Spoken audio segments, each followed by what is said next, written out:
noonu abonné daal diisul doo fay dara bësal rek bu ko defee loo ñëwati nga mën ca am jaaxle jeex na. recette bi yaay ci ko yore kaay leen ñu dem abonné.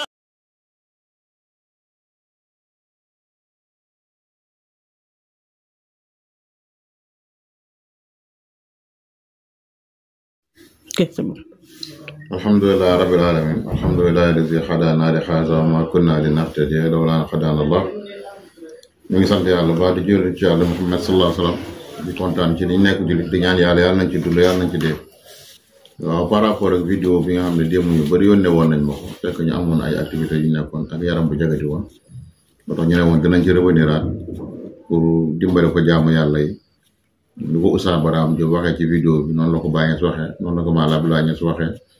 noonu la ñu ko jox itam waxee waaw caasan mu ne bu fekkee nit dañ ko jànd ko matt na nga tim ko di jàng baat yi bisimilah suy laa muy la bisimilah suy laa muy la dinaa ba nga ubbeeg Fatiha muy bisimilah suy laa muy la di ko jàng di ko tëfli ci gémminam di ko jàng di ko tëfli ci gémminam mu ne ala kulli xaal di nga dégg léegi mu tisoo di danga gi wàcc.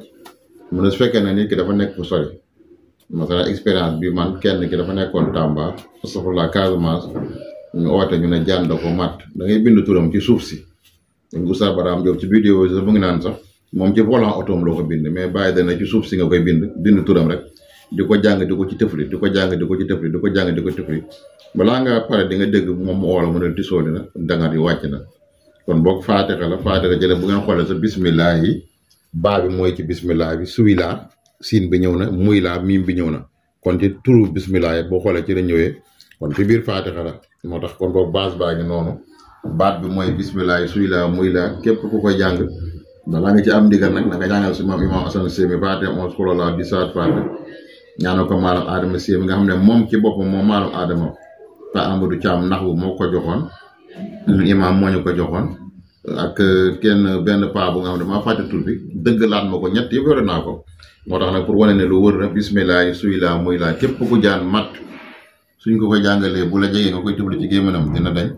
su soree nga bind ko ci suuf si di tëfli di jàng di ko tëfli ci kii ci turam bi incha allah itam danga gi dina mat waaye nañ li bàyyi waxoon saaba bañ demee bañ ko defalee kooku nga xam ne moom la jaan ji wàccoon dañ leen fayoon ñu ñëw laaj yonent bi ndax daggal nañu jël ko yonent bi naan ndax kan moo leen xamoon ne Faatiha ruux yàlla ñu ko bàyyi nettalee ci firi alxuraan Faatiha am ci taaliba yu am firi alxuraan bàyyi bi di nga dégg ne kon ñaan yàlla sax dañ cee war a fay man nag fay bi mooy ñaanal sama gaay ñaanal imam Assane pare ñaanal Cheikh Maay ñaanal imam Cheikh ku ne Faatiha ñetti alam na ci salaatu Faatiha allahumma salli ala sayyidina Muhammadin wa sallim. abonné daal diisul doo fay dara bësal rek bu ko defee loo ñëwati nga mën ca am jaaxle jeex na. recette bi yaay ci ko yore kaay leen ñu dem abonné.